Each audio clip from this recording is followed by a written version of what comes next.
याद होगा हम आपको इलेक्ट्रिसिटी पढ़ा रहे थे और इलेक्ट्रिसिटी में हम दो चैप्टर की चर्चा कर चुके हैं, जिनमें से पहले चैप्टर का नाम था विद्युत आवेश तथा विद्युत क्षेत्र, electric charge and electric field, और दूसरे चैप्टर को भी आप लोग देख चुके हैं, विद्युत विभव, इलेक्ट्रिक पोटेंशियल। और आज हम एक नए चैप्टर को स्टार्ट करने जा रहे हैं जिसका नाम है गॉस का नियम, गॉसेस लॉ। तो भाई इस चैप्टर में बहुत से टॉपिक मिलेंगे, तो उनमें सबसे पहले हम लोग देखने जा रहे हैं विद्युत फ्लक्स, इलेक्ट्रिक फ्लक्स। तो आखिर ये विद्युत फ्लक्स क्या है? तो आप चित्र में देख सकते हैं, यहाँ पर दिखाया जा रहा है कि एक समतल है, एक पृष्ठ है और विद्युत बल रेखा इस पृष्ठ से होकर गुजर रही है, और चूंकि वह इससे होकर के गुजर रही है, इसका मतलब हुआ कि ये दोनों एक दूसरे से संबंधित हैं, अर्थात ये दोनों संबद्ध हैं। तो इसी बात को कहा जाता है कि विद्युत क्षेत्र में स्थित किसी तल के अभिलंबवत गुजरने वाली विद्युत बल रेखा के संख्या के माप को ही उस तल से संबद्ध विद्युत फ्लक्स कहते हैं। द इलेक्ट्रिक लाइन से passing through the surface perpendicular to its plane is called electric flux associated with the given surface। और कहा जा सकता है कि विद्युत फ्लक्स को फाई ई से प्रदर्शित किया जाता है। भाई एक्चुअल में फाई होता है, लेकिन विद्युत जुड़ा हुआ है और विद्युत को इंग्लिश में इलेक्ट्रिक कहा जाता है, तो इलेक्ट्रिक का पहला लेटर ई है, इसलिए इसको फाई ई से डिनोट किया जाता है, प्रदर्शित किया जाता है। और कह सकते हैं कि मान लिया जाए एक पृष्ठ है, एक समतल है जिसके पृष्ठ का क्षेत्रफल ए है और यह ई तीव्रता के विद्युत क्षेत्र में स्थित है, जैसा कि आप लोग चित्र में देख रहे हैं। तो भाई विद्युत फ्लक्स का मान कैसे निकाला जाए? तो जिस प्रकार से आपको एक जगह से दूसरे जगह जाना है, तो आप उन दोनों स्थान के बीच की दूरियों को छोटे छोटे कदमों में बांट देते हैं और बारी बारी से एक एक कदम चलते हुए अपने लक्ष्य तक पहुंच जाते हैं, अपनी मंजिल तक पहुंच जाते हैं। जैसे भोजन करना हो तो क्या सारा भोजन एक ही बार में कर लेंगे? ऐसा तो संभव नहीं होता। तो भाई भोजन को भी छोटे छोटे टुकड़ों में हम लोग बांट देते हैं और बारी बारी से सारे भोजन को ग्रहण करते हैं। तो ठीक उसी प्रकार से यहाँ पर भी हम लोग इस क्षेत्रफल को छोटे छोटे क्षेत्रफल में बांट देंगे, किसी एक क्षेत्रफल के लिए फ्लक्स निकालेंगे और अंत में सारे फ्लक्सों को जोड़ देंगे। तो कहा जा सकता है कि मान लिया जाए किसी बिंदु पर इस पर एक छोटे से क्षेत्रफल की कल्पना करते हैं जिसका क्षेत्रफल डी ए है, और यदि उस बिंदु पर विद्युत क्षेत्र की तीव्रता ए है तथा क्षेत्रफल और विद्युत क्षेत्र के बीच का कोण थीटा है, तो वही इससे संबद्ध विद्युत फ्लक्स लिखा जाता है कि d phi E is equal to vector E dot vector d A. और याद होगा वेक्टर वाले चैप्टर में हम आपको पढ़ाए थे कि भाई यदि दो सदिश ए तथा बी हैं तो दो प्रकार के गुणा समझाए हैं, एक सदिश का सदिश गुणन और दूसरा सदिश का अदिश गुणन। तो सदिश के अदिश गुणन में हमने आपको ये समझाया था कि if there are two vector A and B, यदि दो सदिश ए तथा बी हैं जिनके बीच का कोण थीटा है, तो लिखते हैं कि vector A dot vector B बराबर ए बी कॉस थीटा। याद होगा? तो जिस प्रकार से vector A dot vector B को लिखा जाता है ए बी कॉस थीटा, तो भाई यहाँ भी तो आप देख रहे हैं कि vector E dot vector d A, यानी लिख सकते हैं E d A cos theta.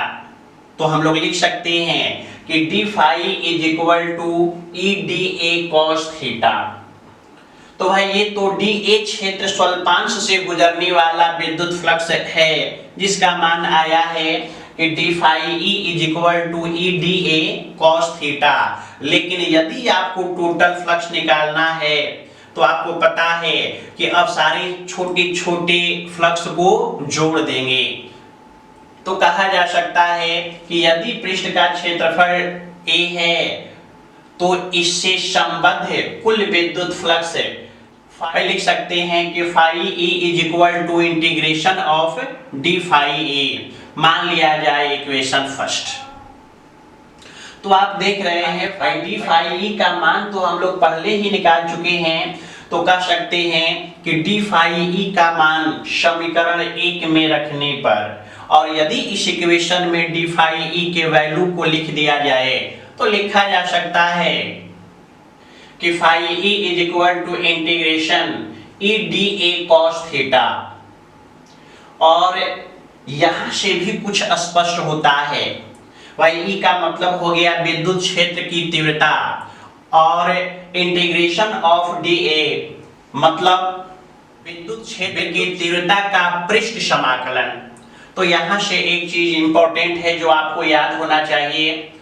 तो कहा जा सकता है कि इससे यह स्पष्ट होता है कि विद्युत क्षेत्र में स्थित किसी पृष्ठ से संबद्ध विद्युत फ्लक्स उस बिंदु पर विद्युत क्षेत्र की तीव्रता के पृष्ठ समाकलन के बराबर होता है। यानी आप लोग लिख सकते हैं कि विद्युत क्षेत्र में किसी बिंदु पर विद्युत क्षेत्र की तीव्रता का पृष्ठ समाकलन उससे संबद्ध विद्युत फ्लक्स के मान के बराबर होता है। और यदि आगे बढ़ा जाए तो भाई कहा जा सकता है कि यदि विद्युत क्षेत्र नियत है, समरूप है, तो आप समझ सकते हैं कि ई नियत हो गया।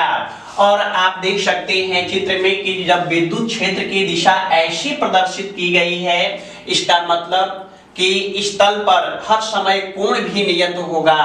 तो आप देख सकते हैं कि ये दोनों नियत हो गए, और समाकलन का नियम कहता है कि नियत राशि को बाहर निकाल दिया जाता है। तो भाई यहाँ पर ई और कॉस थीटा को बाहर निकाला जाए तो नीचे लिख सकते हैं कि phi E is equal to E cos theta integration of d A. और डी ए यदि इसके छोटे छोटे क्षेत्रफल को जोड़ा जाए तो इस पूरे पृष्ठ का क्षेत्रफल, और पूरे पृष्ठ के क्षेत्रफल को हम लोग ए से सूचित करते हैं। यानी नीचे लिख सकते हैं कि phi E is equal to E cos theta into A. और यदि सही ढंग से लिखा जाए तो phi E is equal to E A cos theta. यानी यहां से आप देख चुके हैं कि the electric flux associated with the surface phi E is equal to E A cos theta, जहां ए विद्युत क्षेत्र की तीव्रता, ए विद्युत क्षेत्र में स्थित पृष्ठ का क्षेत्रफल, और थीटा विद्युत क्षेत्र की दिशा तथा क्षेत्रफल पर खींचे गए अभिलंब के बीच का कोण। चलिए आपसे पूछा जाता है कि भाई इसका मात्रक क्या होगा, इसकी बीमा क्या होगी। तो हेडिंग दे सकते हैं विद्युत फ्लक्स की मात्रक और बीमा, unit and dimension of electric flux. तो मात्रक और बीमा तो बार बार समझाते हैं कि ये सब रखने वाले पॉइंट्स नहीं हैं, बल्कि आपको स्वयं निकालना होता है। तो आप देख सकते हैं सूत्र पर विचार किया जाए तो E इंटू ए। तो भाई E विद्युत क्षेत्र है जिसका मात्रक हो गया न्यूटन पर कूलाम, और ए क्षेत्रफल है, एरिया है, तो इसका मात्रक मीटर स्क्वायर यानी न्यूटन मीटर स्क्वायर पर कूलाम। और यदि इसके बीमा की बात की जाए तो जब आप सारे वैल्यू को लिखकर इसको सॉल्व करेंगे तो बीमा आएगा m l to the power 3 t to the power -3 और a टू द पावर -1।